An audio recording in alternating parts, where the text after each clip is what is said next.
Bomberman. He's cool. The Bomberman series is a collection of games where you walk around a maze, plopping bombs nearby enemies to hopefully kill them, and if your bombs miss the enemy, just plop more bombs. They'll die eventually if you try hard enough.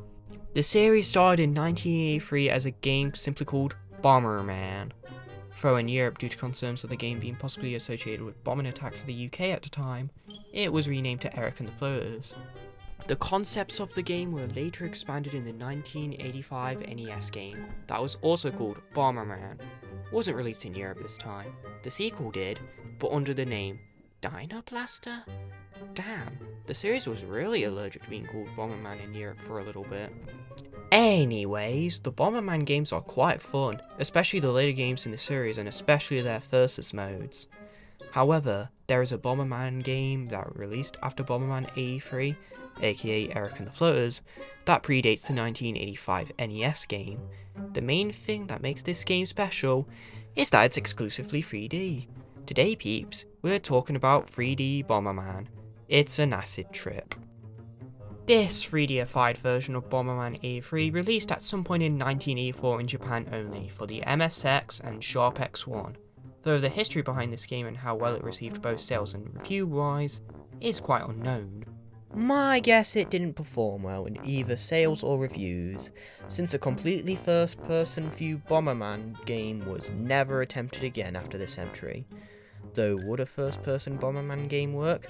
Guess I'll find out by reviewing this game. This game is mostly just Bomberman 83 but with the camera view changed up, so I'll put my thoughts on that game first. It's an alright game that I might play from time to time, but it is the first Bomberman game so flaws are obviously present, like the enemies passing through bombs and are quite fast, making it more difficult to kill them than in the later entries. The enemy's AI being unpredictable, so good luck trying to do a perfect run, and don't even get me started on auto-bomb rounds. Besides that, it's a decent 6 out of 10 for me. Anyways, onto 3D Bomberman for real this time. The goal of the game is obviously unchanged from the first game, either blow up all of the balloons or find the exit, but changes have been made to the game. Due to the changed view, the controls are changed up as well. Up makes you move forward, left and right changes your direction, and down makes you move backwards. The way you place the bombs is unchanged though. Now for the question, does the 3D view help you or fuck you over? The answer is a mixture. Though the 3D view does make bumping into balloons less frequent due to their movement, especially if there's only 2 or less balloons on the stage, but due to the 3D view, seeing balloons is harder, allowing them to strike you out of nowhere even if you're looking at the minimap.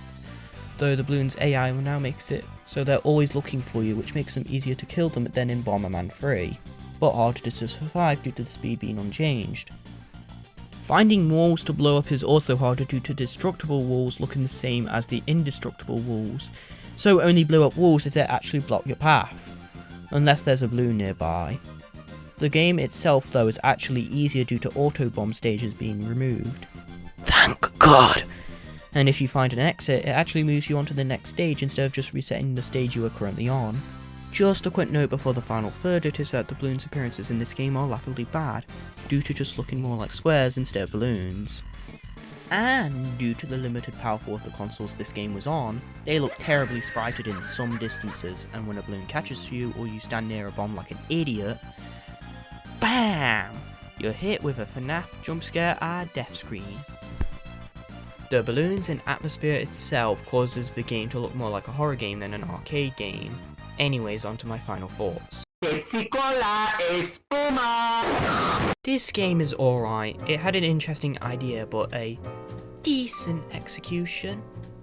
Like, the game isn't bugged like crazy, and it isn't Bomberman Act Zero, which is another kind of Bomberman flavoured worms that I might cover if I eventually get the tech to play it. But 3D Bomberman, it's just Bomberman 83 but with a few change, but I do prefer it over Bomberman 83 due to changing up the formula a little bit.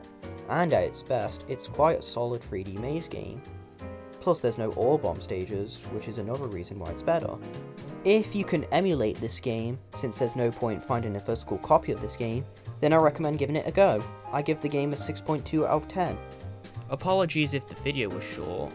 I've been extremely busy this July, which caused me to have less time making videos, so here's a quick one so July has at least one video that's either a short or a proper video. Looking at you, March.